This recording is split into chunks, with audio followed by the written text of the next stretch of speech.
বন্ধুরা কেমন আছেন আপনারা সবাই? তো আজকে আমরা আছি পীরগঞ্জে। এই যে দেখতে পাচ্ছেন পীরগঞ্জ রেল স্টেশনে বিকাল 5টার ট্রেনটি এইমাত্র ছেড়ে গেল। এখনও ট্রেনে এই যে দূরে দেখতে পাচ্ছেন মানুষজন প্ল্যাটফর্মে উঠছে। তো পীরগঞ্জের এই জায়গাটা আপনাদের কার কার প্রিয় অবশ্যই কমেন্টে জানাবেন। ইয়েস, এই জায়গাটা একটি আকর্ষণীয় জায়গা, কারণ এখানে সামনে লেখা আছে পীরগঞ্জ। তো পীরগঞ্জ রেল স্টেশনে অনেক সৌন্দর্য একটা জায়গা, এখানে আপনারা ফটোশ্যুট করতে পারবেন, রিলস তৈরি করতে পারবেন। সামনে ট্রেন চলে গেল, তো আমরা এখানে অনেক ধরনের বিশেষ করে আমার এই গাছটা হচ্ছে অনেক ভালো লাগে। দেখছেন সুন্দর একটা ভিউ। আপনাদেরকে আমি যদি দূর থেকে একটু দেখার ট্রাই করি, এই যে দেখতে পাচ্ছেন অনেক সুন্দর আমাদের পীরগঞ্জ রেলওয়ে স্টেশনের একবারে এই শেষের দিকে জায়গাটা।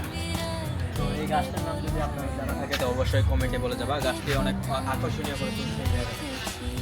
সত্যি আসলে গাছটির নাম দিয়ে আমিও জানি না। যদি আপনারা চিনে থাকেন তো কমেন্টে জানাবেন।